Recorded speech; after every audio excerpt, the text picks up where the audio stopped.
your girl Maya Moore, and I'm back here with another video. In today's video, I'm going to be sharing with you guys some tips on how to pass and do well on the Kaplan nursing admissions exam. Before we get into this video, please like, comment, and subscribe. Support your girl. I'm on the road to 400. Get me there. Subscribe, subscribe, subscribe, subscribe, subscribe, subscribe, subscribe, and subscribe again. All right, let's get into it. Rewind. In case you guys don't know, I'm just probably going to give this little intro for like every video I do that's pertaining to nursing school. I am a nursing major. I am in nursing school. Well, I'm waiting to hear back on if I actually got into the nursing program. But I am a nursing major on the nursing track. And at Morgan State, it is required that you take an admissions test, a nursing admissions test to get into the program. All right, so we were supposed to take the ATITs exam, which I had registered for. But because of this coronavirus and quarantine, we could not take that test because that test was delivered in person. We had to take an online version. So they switched it over to Kaplan. Kaplan is an equivalent. Kaplan and ATITs are literally like the same test. They basically test you on the same kind of information, which is the basic knowledge of science, math, reading, and writing. I scored a 90% overall on the Kaplan test. Woohoo! Yay me! I have a good feeling that that score combined with my amazing GPA, combined with the lovely essay, well, I think it was a lovely essay that I wrote, will get me into the program. All right, let's have faith in you, girl, all right? Because I got faith in myself. I'm going to give you guys like a rundown on exactly what I scored on each section. So, the reading section, 22 questions. I got 3 wrong, so I got an 86. Math section, 28 questions. I got 1 wrong. I got a 96. Writing section, 21 questions. I got 2 wrong, so I got a 90. Science section, 20 questions. I got 3 wrong. I got an 85. Okay, so altogether that made me get a 90%. The test is a total of 91 questions. You'll either be given 45 minutes for a section or 30 minutes for a section. Because it was online and because it wasn't like online in a class, like, you know, we were required to be on Zoom. So we had a proctor looking at us on Zoom. We had to show them our entire surroundings, basically so they could see if we were cheating or not. I wasn't cheating. I wouldn't do that. That's not what I did. So they were watching us the whole time on my phone, and then I was on the laptop taking the test. The way the Kaplan test was formed, it's like you get a question, but it's only one question on the screen at a time. Not like the SAT when you have a booklet and you have like 5 questions on that one page. One question at a time. You cannot skip to the next question or you will get the last question incorrect. So you know how sometimes if you don't know a question or you stumble upon a question, they advise you just go to the next ones and come back? You can't do that. You got to deal with it right when it's there. Okay? So I just want to put that out there. So the reading section. You got about like 3 or 4 passages. And there will maybe be like 4 questions or 5 questions associated with each passage. It's very much like the SAT. Simply just read the passage. It'll ask you what's the main idea, what was the purpose of this paragraph, what was the author trying to say, if the author could make a claim, which would he agree with the most based on, you know, which side is the author on? Is he on this side or that side? What standpoint is he taking? Hate to say he, making it seem like everything has to be about men. He, she. It could be females too, okay? The author could be a female. But the point I'm trying to make is that the questions are literally basic like that. They are a little simpler than the SAT, I will admit. The passages, the content in the passages are a little more easier to understand than the SAT. I'm not even gonna lie, the SAT be giving some like complicated questions. I mean, passages sometimes. Passages that just have all these difficult, complicated, complex words. This is a little more simpler, so it's easier to understand it and get it. However, I personally do sometimes struggle with time management. It's reading the passage in enough time to still answer the questions and read multiple passages within the time allotted. However, luckily, I finished, which was new for me because on the SAT, I took it twice. I never finished it. Every time I got to the reading section, I always never finished and just ended up circling bubbles in the last 2 minutes. Okay. But in this, I finished it. In fact, I finished it before the time was up. But like I said, it wasn't that hard. So in regards to reading, it's not so much things that you can really study for. It's really one of those things where you never know what passage you're going to get. I guess if you want to find a way to study for it, your best bet is to just go like read some passages. Go like look up practice questions. Reading comprehension practice questions, and get in the habit of reading a passage and then being able to like understand the content of that passage. Next, the math section, because that was the next section on the test. So the math section was not hard at all. When I tell you guys, I anticipated it to be way more than what it was. Truth be told, there were so many basic problems like 1.369 minus 0.025. Like basic questions, basic straight 1 + 1 = 2 kind of problems. Subtracting, dividing, multiplying. As long as you know how to do that, you're good. They do have a calculator that is on the screen. So it's a virtual calculator. You cannot have a calculator like your own, but there's a calculator attached to the test. So those kind of problems, just solve them. They do allow you to have scrap paper. Those little subtraction problems, I did them on the calculator. I just solved them on the calculator because it was just decimal things. It was just simple problems.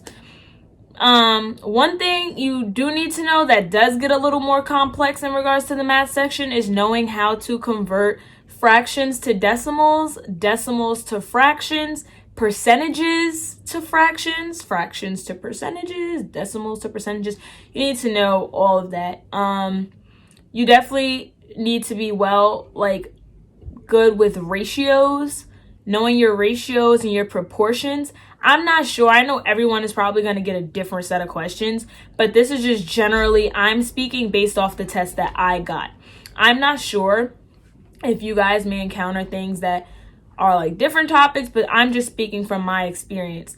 You might see a question such as, oh, the nurse has to administer 4 milliliters of this medication in the morning and 6 milliliters of this medication in the afternoon. She only has this amount. How much will she have left over, if any? So, you know, and you might need to convert milliliters to ounces. It might tell you like, oh, there's this many milliliters in an ounce or something like that.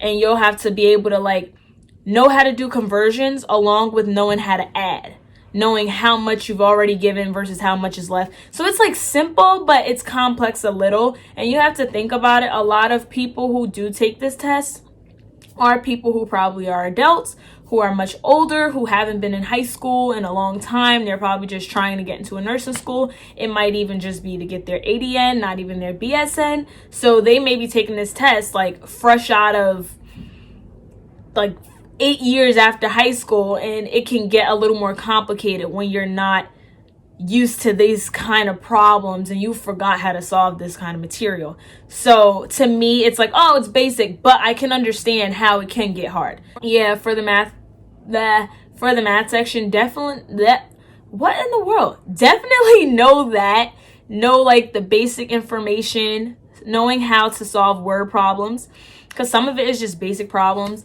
and some of it is a word problem. And the most important thing I highly recommend when solving word problems, this is what has gotten me far in succeeding with word problems: know what piece of information is relevant and which is not relevant. Some pieces of information are simply to fluff up a word problem, and it has nothing to do with the actual problem you're supposed to be solving. You probably don't need that information. Sometimes it is just there to make the whole problem make sense. Next category, writing. Like the SAT as well, but a little simpler because the passages are simpler. And when it sometimes asks you questions such as this word in paragraph in sentence 12, what is this most similar to? Like, which word is this most similar to? You get questions like that in the SAT. However, it's more simpler words that it'll ask you. So it's a little more obvious to figure out what the definition can mean. They're not as complex as the SAT, where it's like asking you like really, really big words and you have to use the context of the sentence to try to figure out what it means. So this is much more simpler. But you will get asked questions like that. You will get asked questions like, which sentence in this paragraph is unnecessary information? Which sentence could this paragraph do without? Or you might get asked something like, where, and then it might give you a sentence and say, which paragraph would this sentence fit best in? So you would have to know, okay, this paragraph talks about this paragraph talks about this, knowing the main idea of each paragraph and knowing where that sentence would flow into. So you will get asked questions like that. I'm trying to think of other writing questions you might get. You might get asked simple questions like, in which sentence is the punctuation wrong? So knowing where your commas go, knowing where periods go, knowing where semicolons go, that's important. To me, that's basic knowledge. But if you aren't freshened up on your like just regular grammar skills, that can be a little complicated. You might have to, just do some refreshing. You might get asked a question like, in which sentence is the word spelled wrong? It'll be like simple things, but you just have to be able to answer it and understand the passage and be able to do it all in the time allotted. Next section, science. This part was the part that I was like so scared about in regards to taking it. I really studied like more material than was actually presented to me on the exam. Like I said, everyone will get a different set of questions. Everyone might have different concepts in science that they need to know. However, for my section, we mainly needed to know anatomy and physiology. That was the only science we were just like tested on. I wasn't tested on chemistry, wasn't tested on biology, wasn't tested on physics. Nurses don't even really have that physics as a prerequisite, so I don't think they would ever test us on physics. But yeah, no earth science. It was literally anatomy and physiology. You had to know your systems. For instance, knowing your cardiovascular system, knowing the flow of blood in the heart, gotta know that. And like I said, I'm not sure. You might get different questions, but this is just basic knowledge that you should know. Knowing the flow of blood in the heart, knowing the order of the heart. In other words, knowing that blood goes from the superior vena cava to the right atrium, through the tricuspid valve to the right ventricle, through the pulmonary valve, to the lungs, then back through the pulmonary veins to the left atrium, then through the mitral valve to the left ventricle, through the aortic valve, out through the aorta into the body. I just said that off the dome, but I was tripping up a little bit, as you can see, but I know it. It took me a little bit, but I know it. And you should know it too if you're a nursing student, because that's going to be important all the time. Going to healthcare, you should know the flow of blood throughout the heart. You should know how the heart is labeled. So knowing that is very important. Another thing you should know is where gas exchange occurs in the lungs. So know about your respiratory system. Understand what could happen in an asthma attack. What actually causes the asthma attack? What is occurring during an asthma attack? Knowing things like that. You should know all the parts of the brain. I was only presented with one question on the nervous system. But you should know all the parts of the brain, because you just never know what questions you're going to get asked. Not only know the parts of the brain, but know the functions. Frontal, temporal, parietal, occipital. Know what each of those do, their general functions. Knowing the medulla oblongata, all those things. You should know that in the nervous system. You should know those functions. You should know where it's located. Yeah. I remember when I was getting ready to take this test, I was looking on YouTube for help from people who have taken it and tips from them. And someone had said that they was presented with the cranial nerves and having to know the cranial nerves in order and knowing their function. You should know that. However, I wasn't tested on that. That's why I say everyone's going to get a different set of questions. So just be prepared. Be prepared.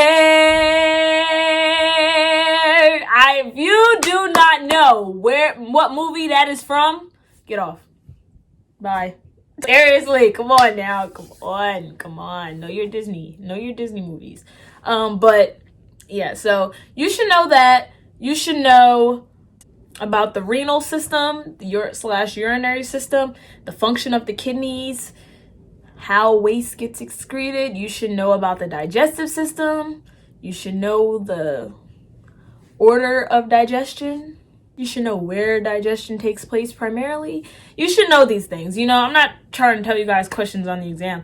I would not do that. But I'm just giving you guys examples and just giving you general information that you should know to potentially be successful on the Kaplan. That was the science question. It was only 20 questions. I went through that section fairly fast. I do believe that I could have gotten better than 3 questions wrong. I could have got like 1 question wrong.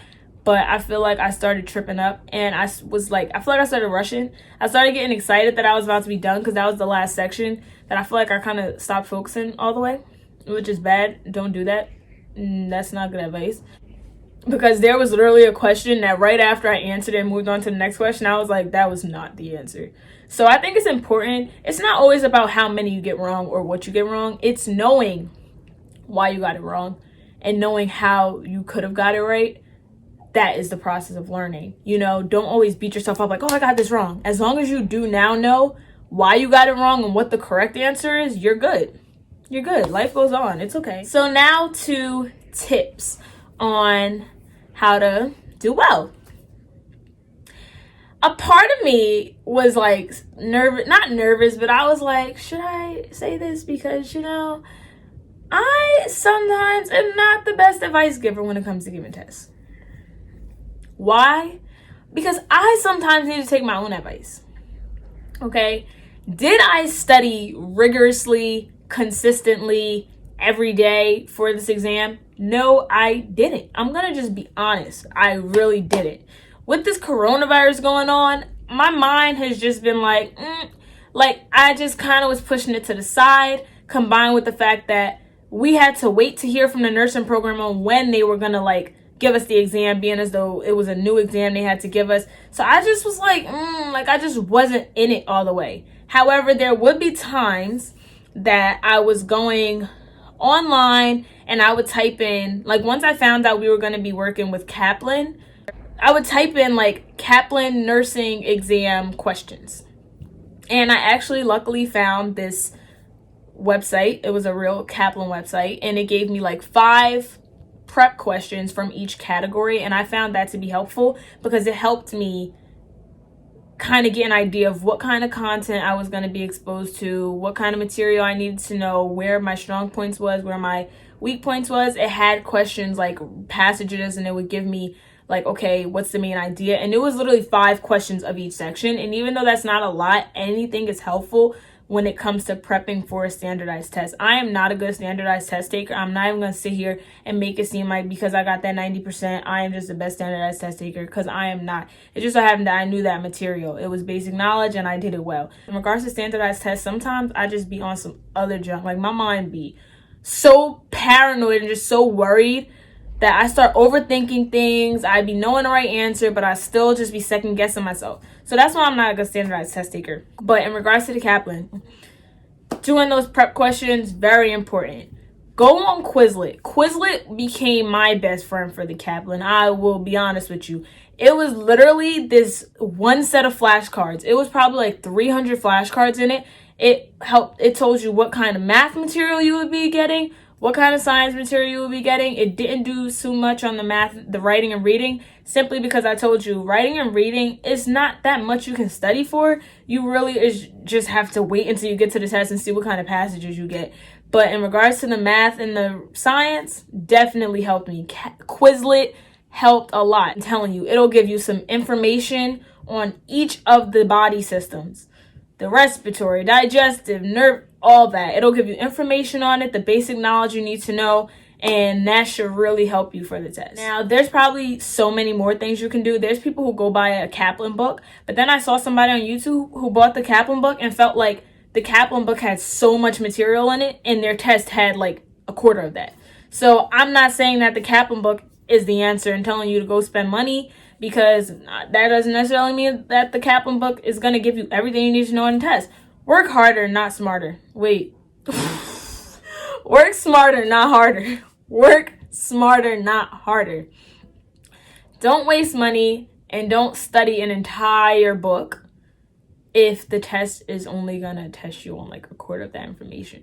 That's why I say going on YouTube, seeing like what kind of like experiences other people had with their Kaplan exams, so you can get an idea of what you will get and what you won't get. The Kaplan book probably has so much information in it, and it can overwhelm you if you sit there and try to memorize all of it. Also, to be successful on this exam, trust your gut. Go with your gut.